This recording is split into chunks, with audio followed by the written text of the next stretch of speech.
Well, it is Thursday and we are live at 1 p.m. Well, just after 1 p.m. We're good. But it is time for 30 with Karen and Justin. I appreciate y'all for checking in with us today. Today's guest is someone who's using his voice, creativity, and lived experience to change the conversation around race, culture, and accessibility. He's a public speaker, an advocate, performer, and the founder of Brightside Scope, a platform dedicated to empowering diverse voices and creating more inclusive spaces through storytelling, education, and entertainment. From advocacy and consulting to music, comedy, and media, he brings a perspective that is both powerful and deeply authentic. And we're excited to have him here today. Please welcome Ben Akuoko. Ben, thank you for coming on. Not a problem. Thank you for having me, Justin. And I'm very excited about this conversation today. Amazing. So I wanted to start with something simple. What is Brightside Scope and what inspired you to start it? Yeah, thank you for that question. So, with the Brightside Scope, a little bit about my story. It's pretty much showing as a person because I'm an individual who lives with visual impairment, partial sight, low vision, whatever you want to call it. And then also um, a child of immigrant parents from Ghana, West Africa. And Cool. Yeah. what I noticed with having those different intersectionalities, it wasn't really a space to talk about all those rolled up into one. So with the Brightside Scope, I am a person who I call myself a professional side quester. So I I like that. I love getting into so many different things, like whether it's sports or whether it is theater or whether it's something academic. So even with that said, I was like, let me show people as a black male living with a disability, the type of things that I get up to because there's so many assumptions and so many misconceptions about individuals like me that's out there. And this gives people the opportunity to really raise their voice on their different identities. So, like I said, my love of public speaking, I love to do accessibility consulting. I love to be in like the media light where I have done commercials and made music. So this gives me a good opportunity, especially on social media, to show like, oh, check this guy who lives with low vision joining a boxing class or joining a crowd class. So Yeah. different aspects to really motivate people to be where they want to be. You've sort of coined this term, which kind of fits in perfectly to what you just said, edutainment, right? And I love the idea of it because I kind of get where you're going with it. But tell me what it means to you and how it's been a powerful tool for you. Yeah, absolutely. So growing up, I love to entertain. Like Mm, I used to beatbox, I used to freestyle, I used to break dance, I used to uh act, do a little bit acting with my sisters. And I was like, I always had that creativity side of my being. So right. with that said, I remember when I got into academics where I have my bachelor's of social work and my master's of social work. And I remember when I was doing my bachelor's, I was like, oh, do I have to give all this up? Like, do I have to go to like a stuffy office and like all this all the time and just like not even have an ounce of creativity, just be told what to do? So I felt that it's so important to incorporate both, right? Because you still need the facts, you still need the research, but at the same time, I feel like storytelling is so key. So with a lot of presentations I do, it's people wanting to hear stories. Like, here's me telling them about theories and they're like, nah, we don't want that. We want to hear your experiences, your authentic experiences. So I was like, okay, you know what, why don't we incorporate education, because it's good to have, like I said, that the facts behind it. And then Sure. let's throw in or entertainment where here I do a poem before, or I do a little song before, or I do a little bit of stand-up comedy incorporated into my presentation. So it's funny you bring up edutainment, as I like to push, so education and entertainment, but I want to add another one that I just across after speaking to someone, and I call that engagement. So I like to have education, entertainment and engagement. So I don't know how I'm going to add that in onto entertainment, but I find I love the idea of that because your edutainment to me is okay, education and entertainment, that piece together, I get it. That can be done anywhere online. You can find all that stuff. But the third piece there is just so important because engagement is when people actually respond to what it is you're doing. And I think that's the piece that you can have all the education and entertainment in the world. If no one's responding to it in a positive way, then what's the point? So I love that you've added that piece. It's a really cool transition going forward. Um, how has your lived experience shaped the way that you see accessibility today? absolutely. So even growing up with my eye condition, it's actually Were you born with that or did you grow into that? Like, did it happen later on? I was actually born with it. So they found out at 2 years old. Mm, And with that said, it's retinal eye disease. So it actually gets worse as I get older, right? So it right. deteriorates as I get older. So when I was younger, then my family was just like, "What's wrong with this clumsy little kid?" Where I kept bumping tables and nighttime, like I couldn't see because with that eye condition, it affects your peripheral vision Mm, and also affects your night vision. But besides that, I was still able to pass, I like to say pass as a person who had sight. So I still played football and basketball, I still watching TV, although I sat really close, I was still able to identify faces. mm, So with that said, I call this like the Scooby-Doo syndrome where people will be like, "Oh, you're blind or low vision." I'd be like, "Who are you talking to? Not me." Like just like people are like, "Oh, Scooby, you're a dog," and he's like, "Where?" Right? So even with that said, like I didn't even really know that I lived with a visual impairment growing up. I thought all the kids saw the same. And right. after grade 3, I was like, "Oh, damn. Okay, I think I see a little bit different because I don't see the board, right?" Wow. Even with that said, it was a lot of pretty much I would say not coming to terms with me losing my vision as a young person Sure. wouldn't because it's like here I'm shooting a basketball. What's going on? Like obviously I can see, right? Right. So with that said, like I was coming into my own as a person who has had vision loss, where I met some really amazing people. I experienced some really great experiences.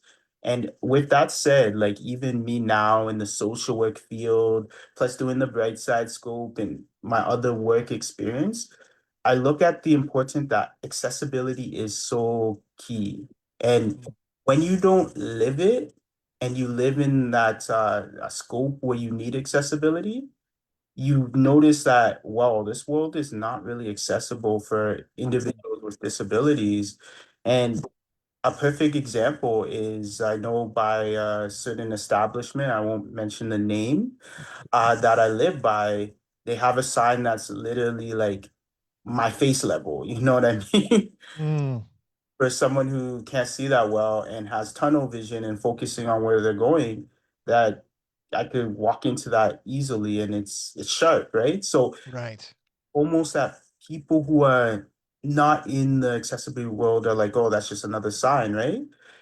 Even when we look at in Burlington, we look at the intersections, just having those intersections that make noise for us to cross Mm, a game changer, especially across busy roads, because we are taught how to cross using the traffic. But when it's a busy road like Fairview and Branch Street, like that's difficult. So they did put that in, but there's still some streets that have um we call it audible pedestrian signals that are yes. so I find that before I used to be a little bit meek when I talked about accommodation and accessibility. And now Mm, I'm just like proud. Like I'm like, okay, we need this to not just help me, not just help other people with disabilities, but when you put forth accessibility, you're helping the whole community because even when you look at ramps and low cut curbs, there are people who have strollers, there are people who have suitcases who are pushing carts. That's good for them. When you're looking at when you go on a bus and it has the call out system, Yeah. you people who may not be paying attention, people who may not know where they're going. So I feel that accessibility is not just for individuals with disabilities, it's pretty much for all of us within the community. I got to ask you, those yellow pads they put at intersections, is that part of what you're talking about, the disability, the accessibility? Absolutely, absolutely. So for anybody who has low vision, Yeah. they're able to identify that and As a know corner, basically, so you know not to walk past it right away without stopping and getting your bearing and figuring it out, right? exactly, exactly. And even see, right now is a perfect example of discussing that because I bet a lot of people did not know that. Like, I had no idea. I saw them being installed in my neighborhood, and they actually reinstalled a few. They took some out because they were, busted up and looking a bit sad.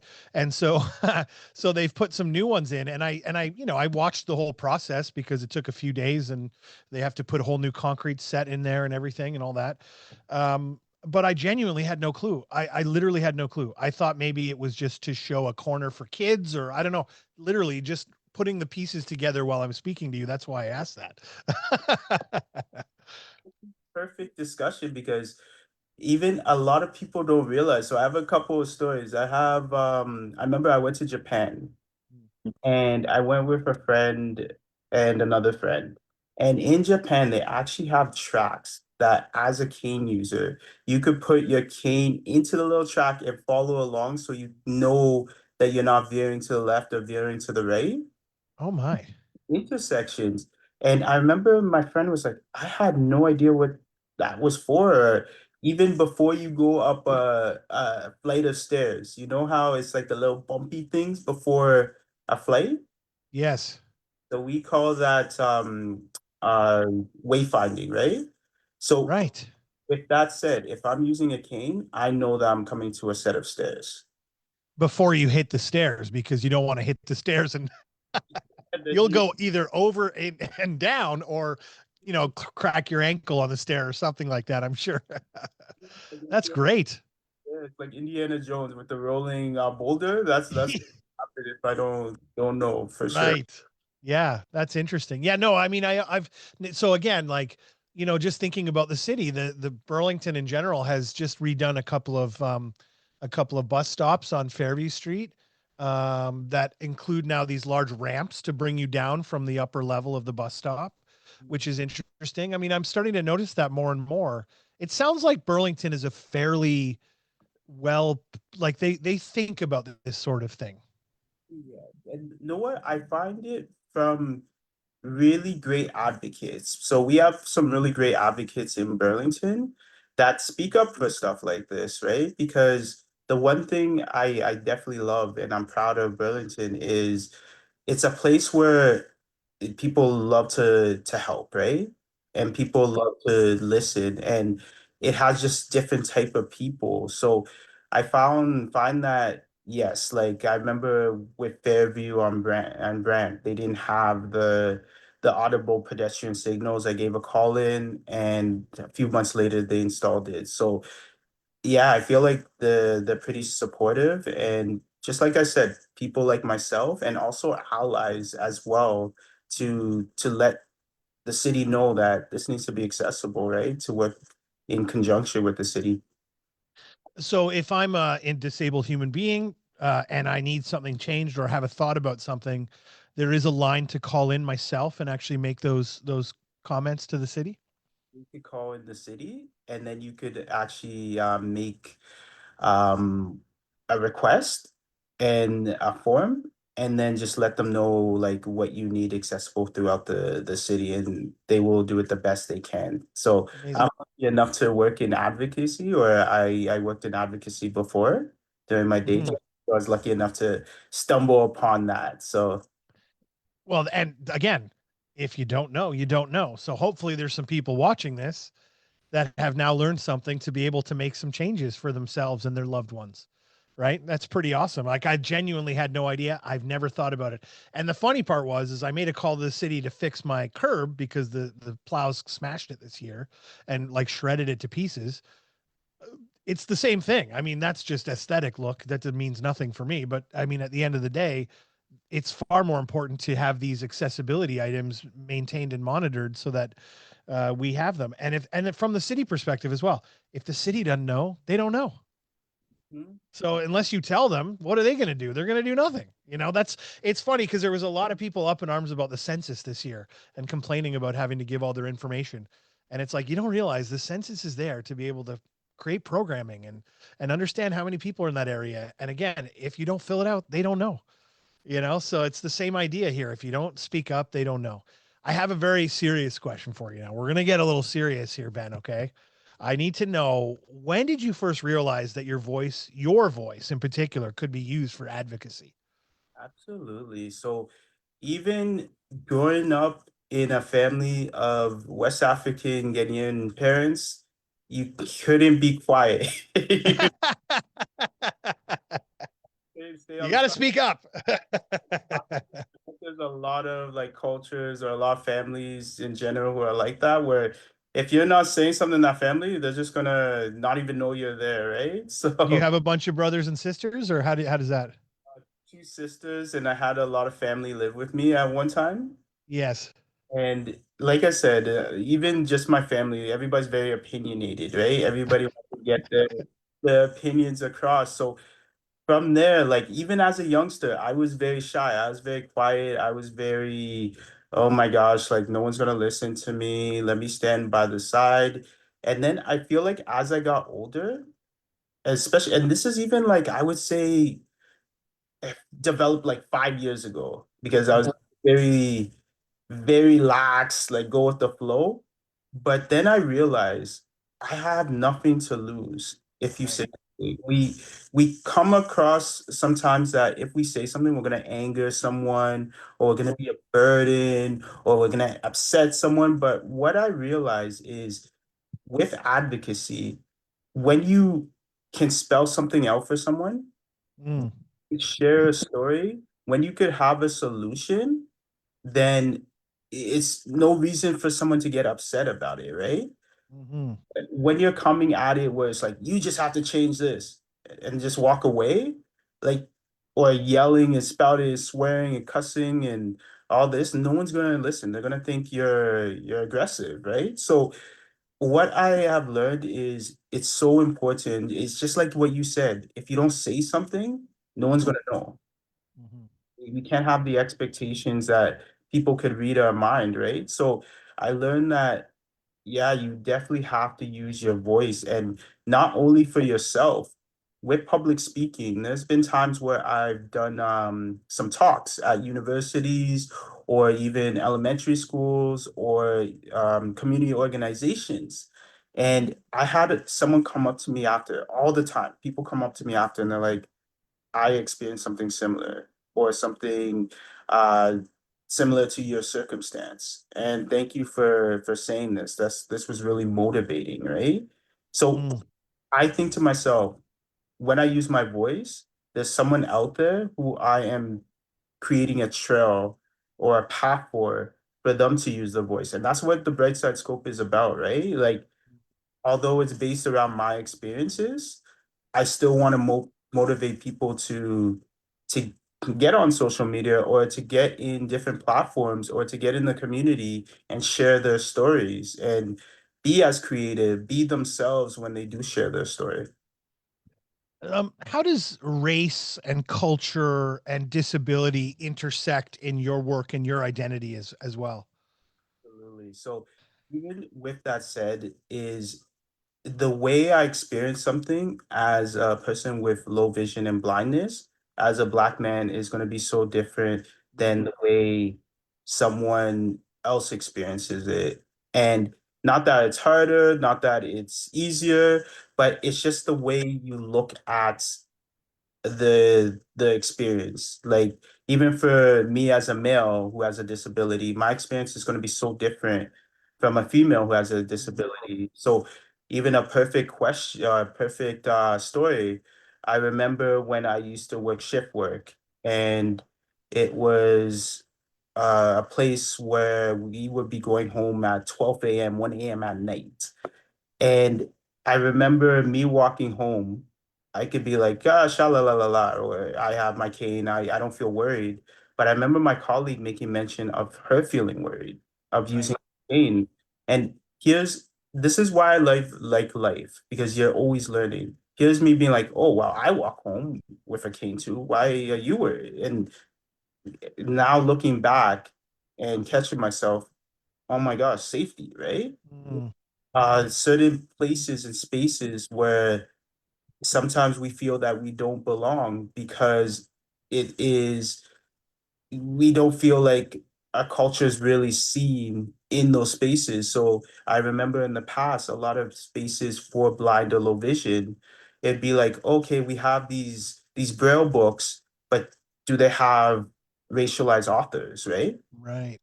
Predominantly like mainstream authors. So even just little things that people don't realize, like I want to read a book on something that I can relate to, but it's not even offered in accessible formatting. And that could take a lot where it's like, okay, I don't belong here. You know what I mean?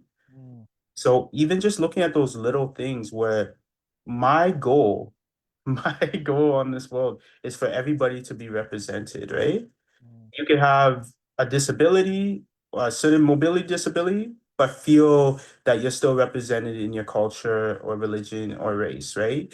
You could have um, deaf or hard of hearing and still feel that you're represented as a male who's deaf or hard of hearing, who's racialized, right? I want everybody to have their voice and be able to share their experiences because mm.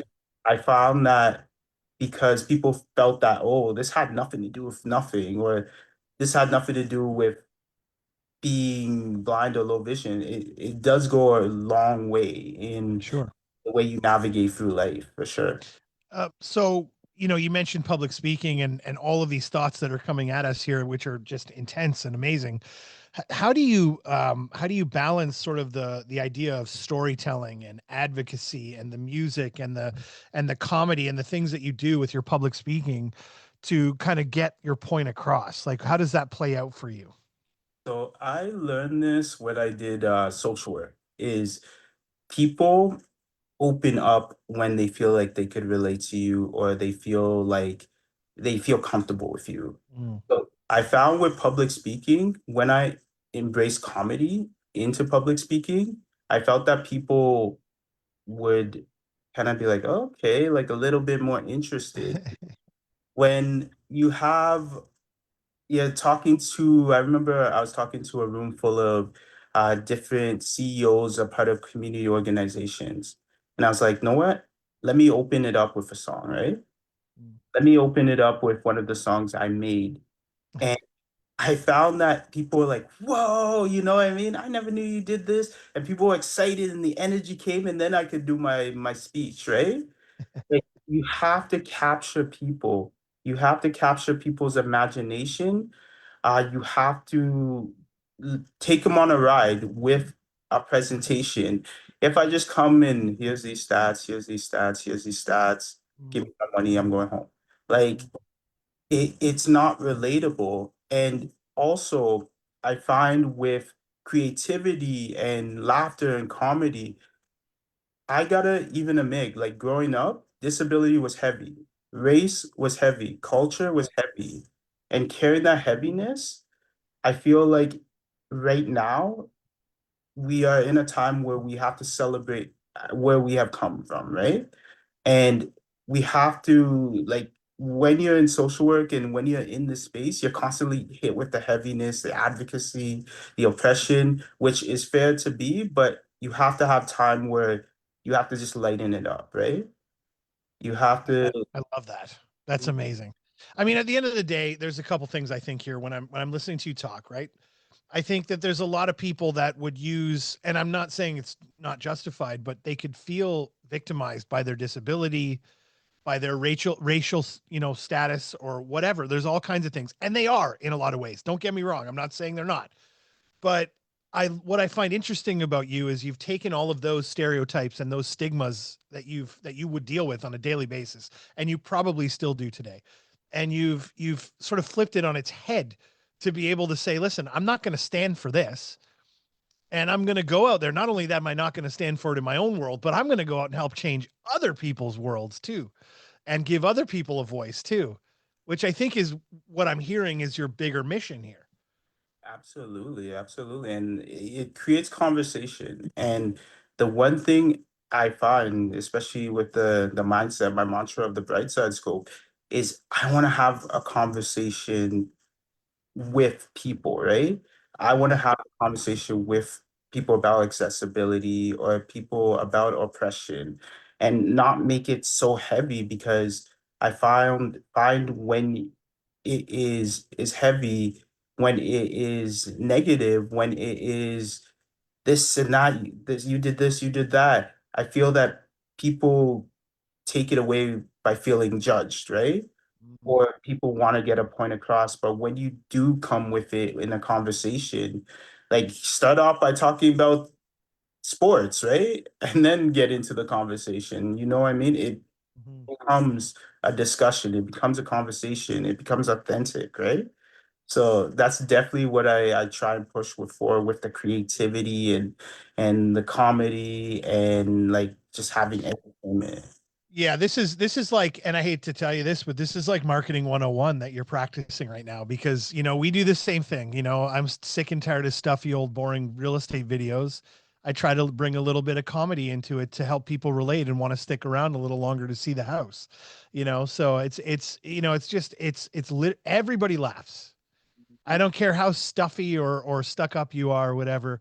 Something's going to make you laugh at some point, and everybody can connect on that level at some way or another, right? Because I don't know anybody or many people that have gone through life without even a little smile here and there. So I love the idea that you're kind of trying to bring that as a tool to be able to bring more people together to listen to your message and to bring it together. And I will say this, I mean, we've been talking for 25 odd minutes or so. You are probably one of the most dynamic young men I have ever spoken to. You have your family should be so proud of everything you're doing right now because I literally am seeing an incredible human being that has faced diversity and all kinds of things in your life. And yet here you still are championing and pioneering for others like yourself to have a better life, which, I think is we need more of this. I think I keep saying this every week to some of the people that I speak to with all these charities and things and opportunities. And I think we need more of this. So I appreciate what you're doing. Let me ask you this. Are there any barriers that still exist that people don't talk enough about? Yeah, know what? Definitely, I would say the barriers, attitudinal barriers, are huge.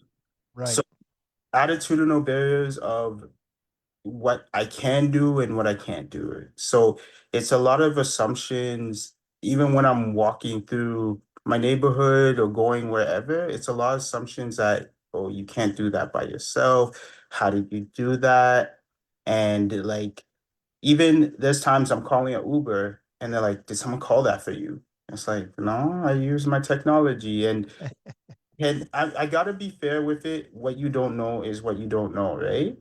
So I feel that with these barriers, it's so important for me as an advocate to touch and reach as many people as well. And even throwing in race and culture in there, like letting people tell their stories and telling my story about definitely people assuming that I was up to no good back in the day because my left eye shifts over here, right? So Right. it it's just like aspects such as that where I am put on this world to educate and defeat those attitudinal barriers. So I find that every time I step into a space, because there's been times where I stepped into dance class, there's been times where I stepped into boxing class, where I went to go run a marathon and all these different things, and people were kind of like, but by the end of it, they're like, come again, yeah, you're right, you're That's right, amazing. yeah, and it's just like it's exposure,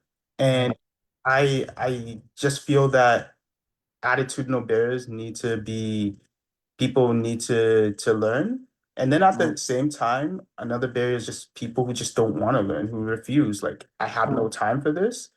Yeah, like definitely getting at those people as well. And then physical barriers as well. So things like what I'm saying at that store with the low sign and Mm, even like signs in front and on downtown, when it's a restaurant where they put the patio outside, even that could be very detrimental for someone walking down the street with low vision because it's like it's no direction. We're used to going down a straight line, right? So right, right. there's aspects such as that, and I feel like having discussions as that is some barriers out there. And it's funny because I would imagine you not just the people with disabilities that have barriers, but I imagine there's people that you need to speak to that have attitudinal barriers where it's like, dudes, we got to get some change happening here, and you are the people that need to help with this. It's not like I'm here to tell you about it, but you need to be the people, and they need to change their attitude. It's funny because there's a great sort of story around the idea of what is it? Is it the 4 minute mile or the 5 minute mile or something? At one point, I don't run, so I don't know anything about these timings, but there was a time when nobody believed anybody could do a 5 minute mile, Mhm. right? Run a 5 minute mile. And then one guy stood up and went, I'm going to do this and just did it. And then it was like, what? We can do that? Oh, but that correlates perfectly to what you're saying. It's like you walk into dance class and someone's like, how are you going to do this? Really? Mhm. And by the end of it, they're like, well, what do you know? You know what I mean? I can imagine that moment of like the light bulb going off, and then you being able to do that creates the experience or the example for others like yourself to say, hey, listen, you know, try this. It's not that big a deal. What's the worst that's going to happen? You're going to fall down. Whatever. Who cares? Life Mhm. is life. Fun is fun. Let's go do something about it. Right. Absolutely. So, what impact do you hope that Brightside Scope has long term?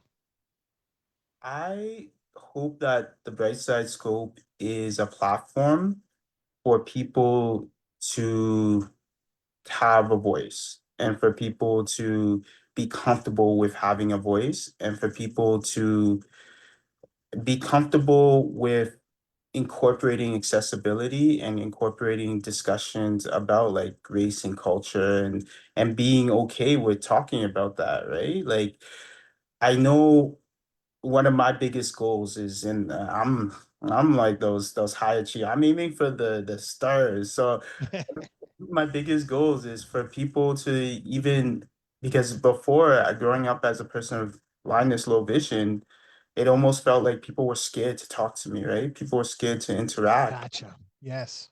Wanted to be where like my presence and doing so many presentations throughout the community and being seen in the community and social media being seen that I'm at the GO station, people be like, hey Ben, yeah, I saw you get up to this. How is that? Like just normalize and not be afraid and not feel uncomfortable interacting with a person who's blind or low vision, you know? That's amazing. No, I totally know what you mean. It's that awkward stare from across the room like, should I go say something? What do I say? What do I say? How do I talk to this person? I don't know, right? But you're just a human being. We're Mhm. all just human beings in the end. We all have a voice. We all know how to talk to each other. Just because you can't see as well as I can doesn't make you any different than me, quite frankly, as a human being, as far as I can tell. That's I love that. I love that. So I guess the last set of things I want to know about is what sort of support does Brightside Scope need now, and how can we help with that? How can our audience help with that? Yeah, so definitely, if you are a school, an organization, a corporation that wants any discussions about accessibility or race and culture, definitely reach out to me on my handles. And then also, if you're looking for consultation throughout your organization or communities, definitely let me know if you're doing any sort of PSAs or any sort of media type deals, reach out to me and then you'll get a different perspective for sure. So I definitely would love to offer that. And like I said, I want to incorporate that entertainment side of it. So One day I want to do a book. One day I want to have some merchandise. One day I want to have a documentary. So these are down the road, but for the most part, if you want a presentation, any accessibility consulting, or any media appearances, just let me know. Amazing. We're going to put all your handles and all your social media stuff down below in the chat so anybody can take a look and reach out to you as necessary. That's awesome. Ben, you are an amazing human and I appreciate you even taking the time to come on our show today. As I said, like, there's probably a lot of people around you that are fairly proud of the work that you're doing and the effort that you've put into this because there's a lot of people in your situation that would bury their head and just say, "Oh, woe is me." And you are not that person, and I love that about you. So I appreciate you totally and utterly. So thank you everyone for watching the show today. We'll be back again next week, Thursday, same time, everyone, and have a good one. I appreciate it. See ya.